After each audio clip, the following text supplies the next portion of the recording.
రెండవ సమూయేలు 6వ అధ్యాయము 11వ వచనములో అక్కడ ఒక వ్యక్తిని మనం చూస్తున్నాము. ఓబేదేదోము జీవితంలో కొన్ని విషయాలు మనము గమనించినట్లయితే ప్రాముఖ్యమైన విషయాలు మనం కొన్ని గమనిద్దాం. 2వ సమూయేలు 6వ అధ్యాయము 11వ వచనం. 2వ సమూయేలు 6వ అధ్యాయము 11వ వచనములో, యెహోవా మందసము 3 నెలలు గిత్యుడగు ఓబేదేదోము ఇంటిలో ఉండగా యెహోవా ఓబేదేదోమును చూడండి అతని ఇంటి వారందరినీ, ఆమేన్ హల్లెలూయా, దేవుని నామానికి మహిమ ప్రభావములు కలుగునుగాక. ఇదిగో ఈ స్థలమందు నిలబడినది ఈ దేవుని మందిరము ఒక వ్యక్తి ద్వారా అదేం చేయబడుతుందంట, ఆశీర్వింపబడుతుంది. దేవునికి స్తోత్రం. అక్కడ దేవుడు మేలులు అద్భుత కార్యములు జరిగిస్తాడు. ఒక్కరిని బట్టి చూడండి, ఒకే ఒక్కరిని బట్టి దేవుడు కుటుంబాన్ని, వారి ఇంటిని, వారికి ఉన్న యావదాస్తిని దేవుడు ఆశీర్వదించాడు. ఆస్తి ఉండగా దేవుడు ఆశీర్వదించడం ఎందుకు? ఆశీర్వాదము ఆస్తిని కూడా ఆశీర్వదిస్తారంట. దేవునికి స్తోత్రం, హల్లెలూయా. ఓబేదేదు కుటుంబాన్ని, ఓబేదేదుని ఒక్కరిని బట్టి దేవుడు ఇంటిని, ఇంటిలో ఉన్న వారందరినీ దేవుడు ఆశీర్వదించాడు. దేవునికి స్తోత్రం. ఈరోజు ఓబేదేదుములో ఉన్నటువంటి పాఠాలు మనం గమనించినట్లయితే అక్కడ చూడండి 2వ సమూయేలు 11లో ఏముంది? దేవుని సన్నిధిని సంతోషముగా ఆయన ఏం చేశాడంట? ఏం చేశాడు? సంతోషంగా ఆహ్వానించాడు. హల్లెలూయా. ఒకటోదిగా ఓబేదేదోములో మనం గమనించవలసింది ఒక పాఠం ఏంటంటే, ఒక విషయం ఏంటంటే, ఆయనను అంటే సంతోషముగా నువ్వు ప్రభువును చేర్చుకోవాలి. నీ కుటుంబములో, నీ హృదయములో ప్రభువుని ఎలా చేర్చుకోవాలంట? సంతోషంగా చేర్చుకుంటేనే దేవుడు సంతోషంగా నేను ఉంచుతాడు. నువ్వు ఏడుపుతో మనం చేర్చుకోకూడదు. నిజంగా ప్రార్థన ఎందుకు లేదు, మాకు సమయం లేదు అంటాం, ఇది రాంగ్. దేవుడు నువ్వు సంతోషంగా చేర్చుకుంటే ఆ దినము నీకు సంతోషంగా దేవుడు నీ జీవితాన్ని, నీ కుటుంబాన్ని సంతోషంగా ఉంచుతాడు. హల్లెలూయా. ఓబేదేదోము తన దేవుని ఎలా స్వీకరించాడు, ఎలా స్వాగతించాడంటే సంతోషంగా, ఆనందంగా ఆయన్ను స్వాగతించాడు. హల్లెలూయా. దేవుని మందసాన్ని నీవు సంతోషంగా ఆహ్వానించాలా, ఆనందంగా ఆహ్వానించాలా. ఏడుపుతోటి నా కుటుంబంలో ఇదేంటికి, ఇది పెడితే పెద్ద శోధన, ఇది పెడితే పెద్ద పని అనుకుంటాం. లేదు, ఆయనను సంతోషంగా ఆహ్వానిస్తే దేవుడు సంతోషంగా నీ ఉన్నతమైన కార్యాలు దేవుడు జరిగిస్తాడు. హల్లెలూయా. ఈరోజు సంతోషం లేకుండా, సమాధానం లేకుండా కుటుంబములలో మనము దేవుని ఎంత ప్రార్థన చేసినా, ఎన్ని స్తుతించినా, నీ కుటుంబంలో నీలో సంతోషం లేకపోతే దేవుడు కార్యములు జరిగించడని లేఖనం సెలవిస్తుంది. ఓబేదేదు కుటుంబంలో దేవుడు మందసం పెట్టగల కారణం ఏంటిదంటే, ఆయన దేవుణ్ణి పరిపూర్ణంగా సమాధానం కలిగి సంతోషంగా చేర్చుకున్నాడు కాబట్టి ఈ దినము ఆయన కుటుంబము సంతోషంగా ఉంది. హల్లెలూయా.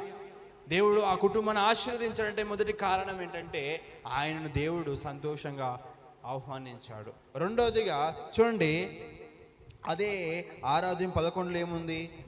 ఇంటి వారందరినీ ఆయన ఆశీర్వదించాడు. హల్లెలూయా. చూడండి, దేవుని సన్నిధి ఆశీర్వాదాలకు మూలం. ఆమేన్ హల్లెలూయా. ఆయన సన్నిధి ఆశీర్వాదాలకి మూలంగా మారుతుంది. దేవునికి స్తోత్రం. సన్నిధి ఉంటే సరిపోతుంది అనుకుంటే కాదు, ఆ సన్నిధిని ఆశీర్వాదాలకి ఒక మూలంగా మారుతుంది. ఆమేన్ హల్లెలూయా.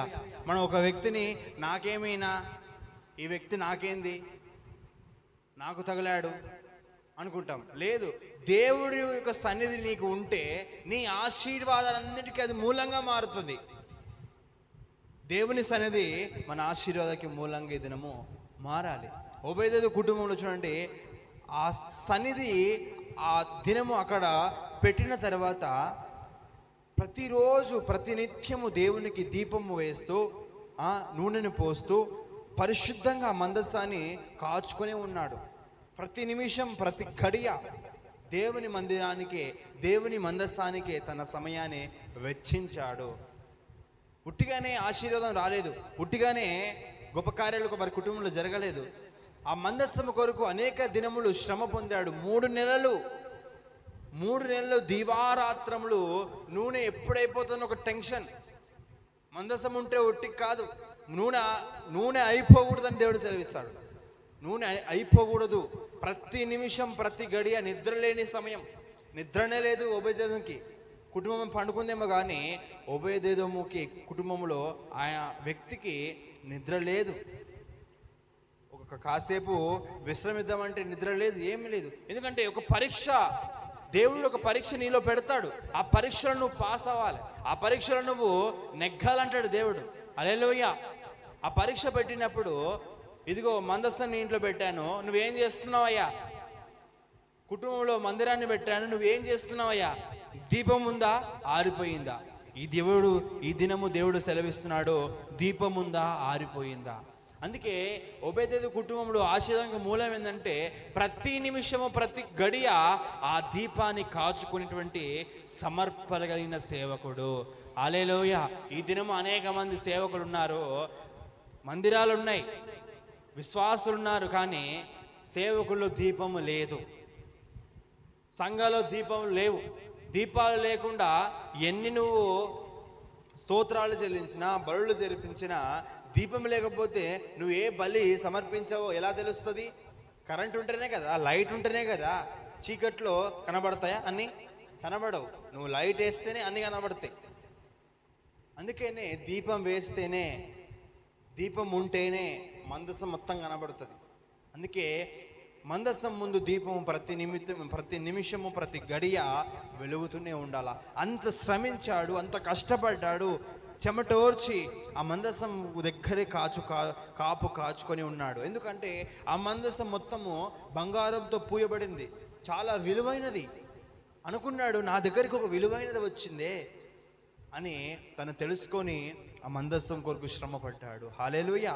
ఈ దినము అనేక మంది మందసం కొరకు కాదు, ఆకలి కొరకు, నిద్రల కొరకు, ఇంకా తిండి కొరకు, వీటి కొరకే సేవకులు బ్రతుకుతూ ఉన్నారు. దీని కొరకు కాదు, లోకం కొరకు కాదు మనం బ్రతికేది, క్రీస్తు కొరకని మనం తెలుసుకోవాలి. హల్లెలూయా. ఓబేదేదు కుటుంబము ఎందుకు ఆశింపబడింది?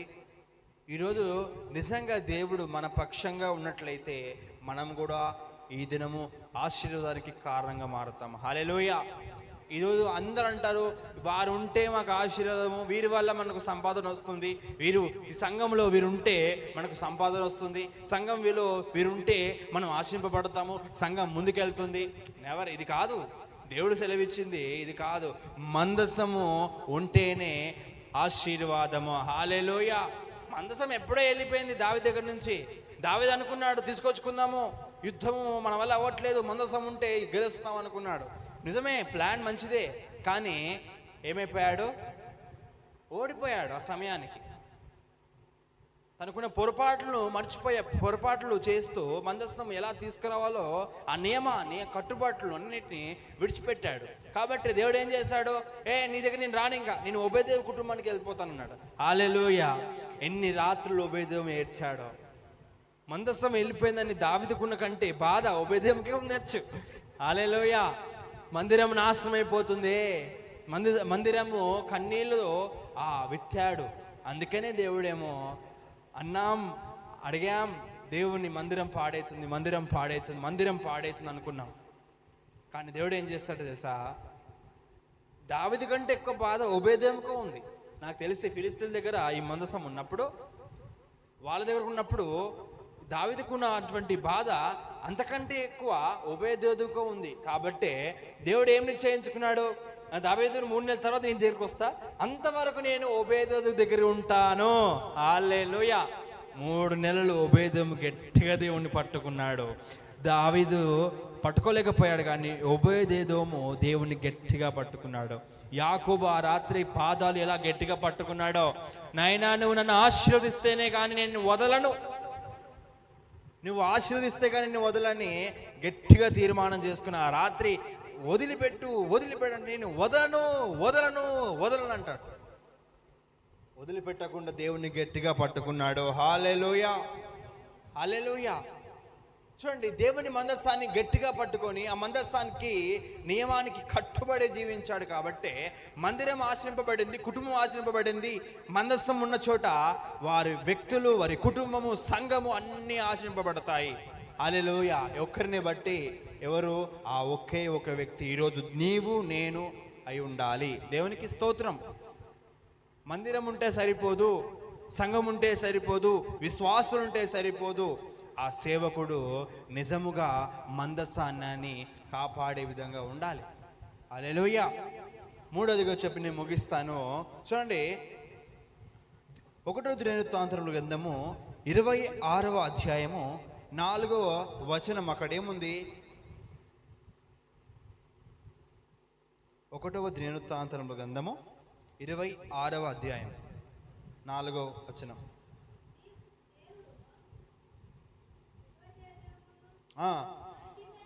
ఆశీర్వదించి అతనికి ఆ కుమారుని దయచేసెను.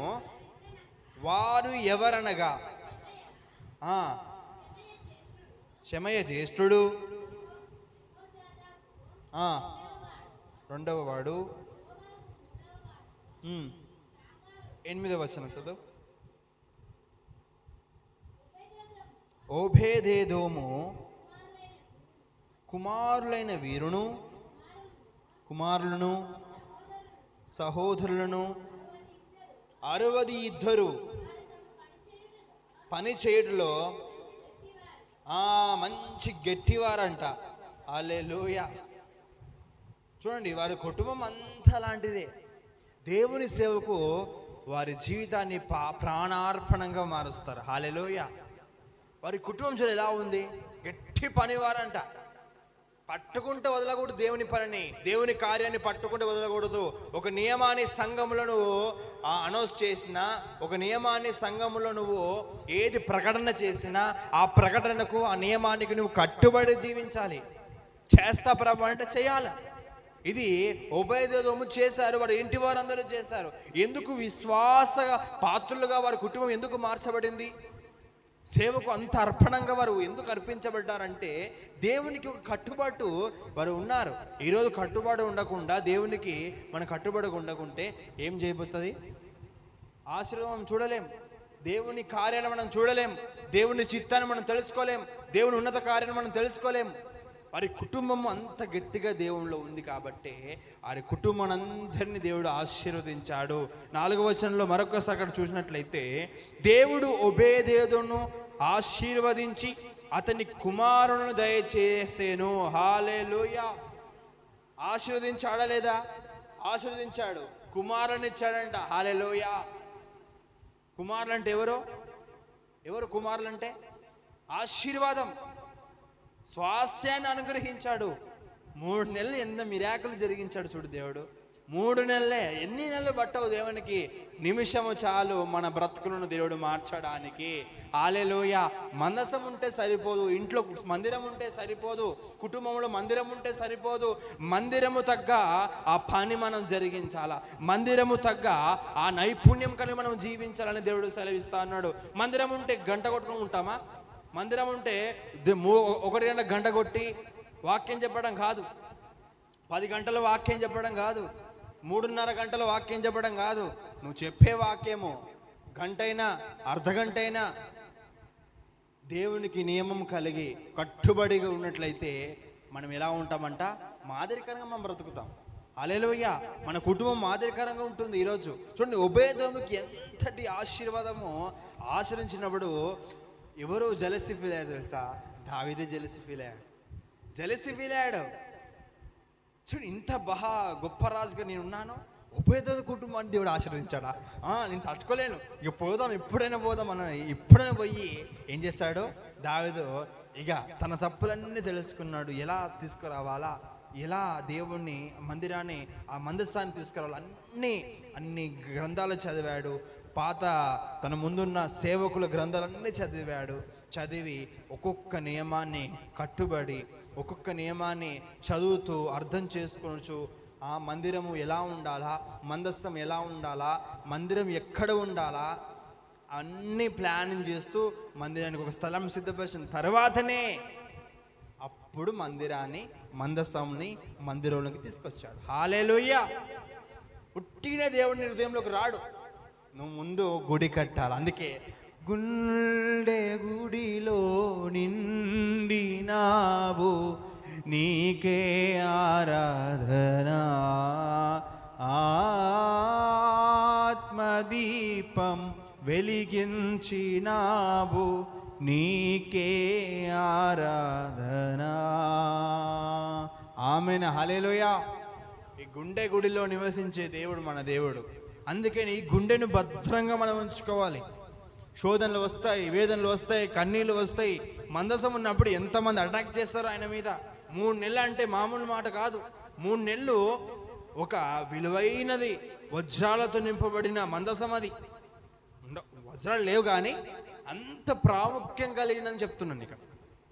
అంత విలువైనది పెట్టినప్పుడు ఎంతగా ఒక డస్ట్ పడకూడదు, దానికి ఒక మరక పడకూడదు, ఎంత భద్రంగా తను చూసుకున్నాడు చూడండి. మందసాన్ని ముట్టిన ఉజ్జా అక్కడికక్కడ ఏం చేయబడ్డాడు, చనిపోయాడు. మందసం మీదనే ఉన్నాడు, మందసం తాకుతున్నాడు, తను తుడుస్తున్నాడు. ఎంత క్లీన్గా ఉంచుకుంటున్నాడు మందసాన్ని. ఓబేదెదోము ఎంత పవిత్రంగా జీవించాడు, పవిత్రంగా బ్రతికాడు. నువ్వు ఈరోజు చాలామంది అపవిత్రంగా ఉండి అపవిత్రంగానే జీవిస్తూ ఇంకా మనం దేవుణ్ణి సేవిస్తూనే ఉన్నాము. అపవిత్రంగా ఉంటే దేవుని మహిమ అక్కడి నుంచి వెళ్ళిపోతుంది. మనం పరిశుద్ధంగా జీవిస్తేనే మందసానాన్ని మనము తాకగలము, మందసానాన్ని మనము ముట్టుకోగలము, ఆ సేవ మనం చేయగలమని దేవుడు సెలవిస్తా ఉన్నాడు. హల్లెలూయా. ఈరోజు మందసం దగ్గర ఉన్న ఆ ఓబేదెదోము కుటుంబము ఎంతగా ఆశింపబడిందంట, తన స్వాస్థ్యము భూలోకమంతటికి వ్యాపింపబడినది చేశాడు దేవుడు. హల్లెలూయా. ఉట్టిగానే దేవుడు ఓబేదెదోమును విడిచిపెట్టలే, ఒక్కరిని బట్టి ఓబేదెదోము విడిచిపెట్టలే, కుటుంబానంతటిని పట్టుకున్నాడు దేవుడు. హల్లెలూయా. ఒక్కరిని బట్టి కుటుంబాన్ని పట్టుకుంటాడంట. ఈరోజు ఆ ఒక్కరు మనమై ఉండాలి. దేవునికి స్తోత్రం. హల్లెలూయా. ఆ ఒక్కరిని మనమై ఉంటే దేవుడు గొప్ప కార్యాలు దేవుడు మన జీవితంలో జరిగించునుగాక.